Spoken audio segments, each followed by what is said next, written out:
Margaret told me tonight that my bird was dead and that George had put it here. I wanted to bury the little thing. He never replied to that at all, Helen went on. He looked queer, however, and I didn't stop to look for the gun. I took him by the arm and led him back to the house and got him inside.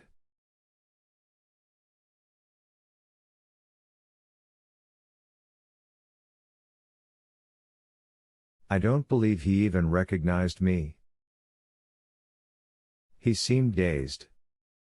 But after she had got him back into the house, he had left the kitchen porch unlocked, and she helped him up the back stairs. He rallied somewhat.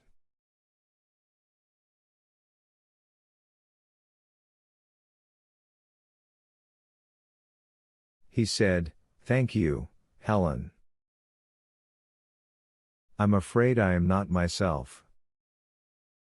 I have been through a great deal." He asked her not to waken Margaret, and if she would mind getting his pistol.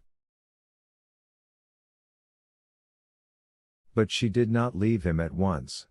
She gave him time to get into bed, and then she went in to see if he was comfortable.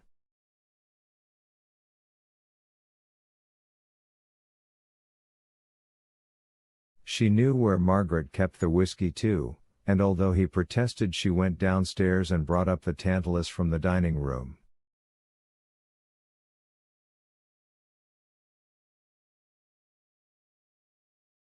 All the time, she said, I was wondering what I would say if Emily came in.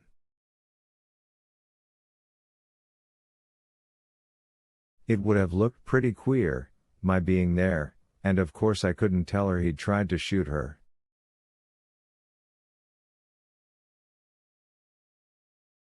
But, although she had been in the house all of 20 minutes, Emily did not come back, and at last she started out to find the pistol.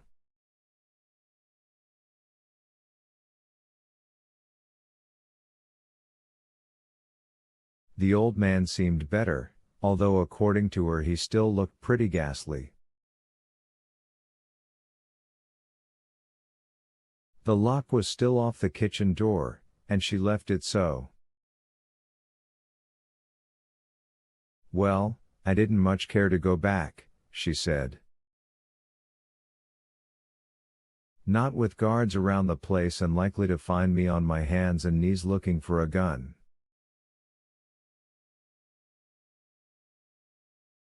Not to mention Emily herself. But I went. I crawled about where I thought it had fallen, but I couldn't find it. I was pretty shaky by that time, not because I suspected any trouble but because I couldn't think up any likely story if I was discovered.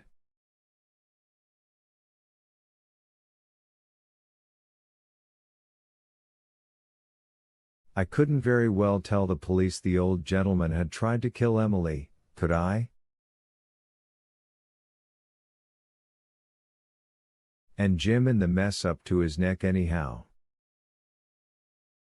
There was no sign of Emily, and no light in the Talbot garage either.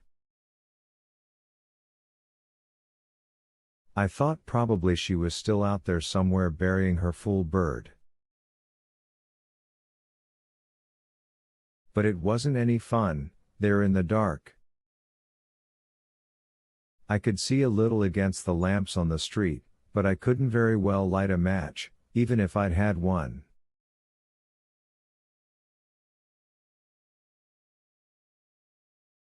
Finally I decided it had gone farther than I thought, so I tried the Talbots' drying yard, and I found it there, by stepping on it.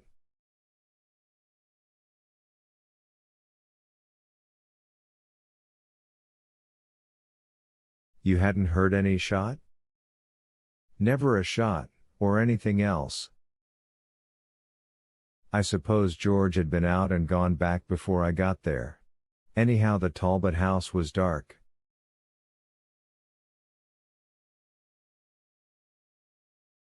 When I got back to the old gentleman he was asleep, so I put the gun on top of his bureau and beat it.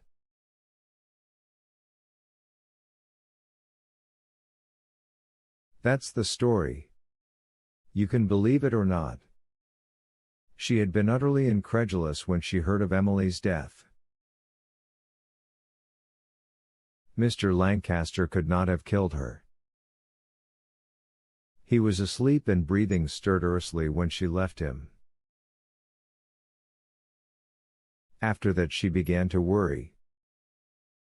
Explain as she might, that story of hers had nothing to support it but her bare word, and not only was Mr. Lancaster beyond interrogation, but it seemed dreadful to her to tell of a dying man that he had made that irrational attempt on Emily's life.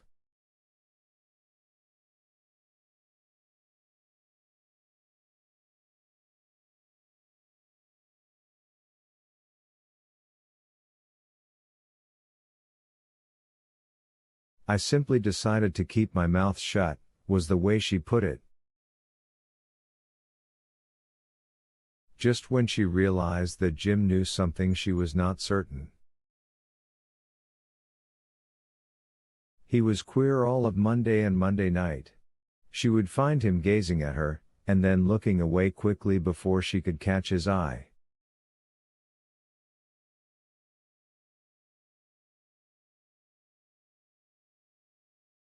He drank quite a little that day, too. She found herself watching him also, and it became a rather dreadful game according to her.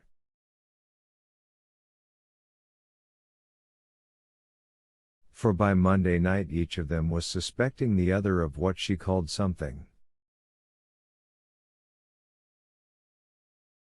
It was not so irrational as it sounded, she said.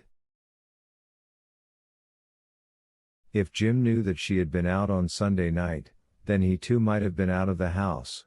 He might have slipped out after her and returned before she did.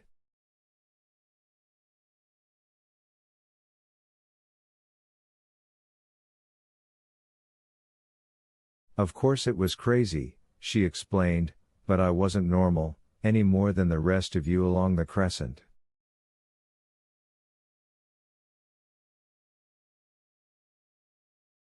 There's a queer streak in the Talbots, too, and his mother was a Talbot. I began to wonder if he had it. You know his uncle ran away with a woman years ago and then up and shot her one day. I knew that, because Jim has wondered lately if the old boy had come back and was trying to exterminate a lot of people he didn't like.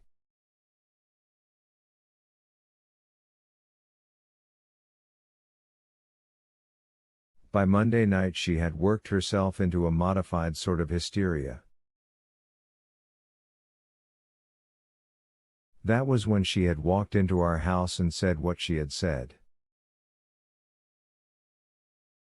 But after the attack on me, Jim's nerves had given way entirely, and they had a rather dreadful scene after she left me on Thursday where each accused the other of all sorts of unnamed crimes.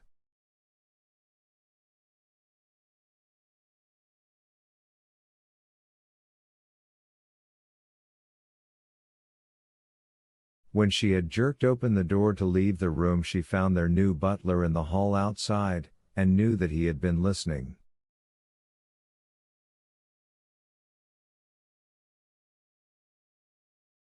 After that she simply threw some things in a bag and escaped.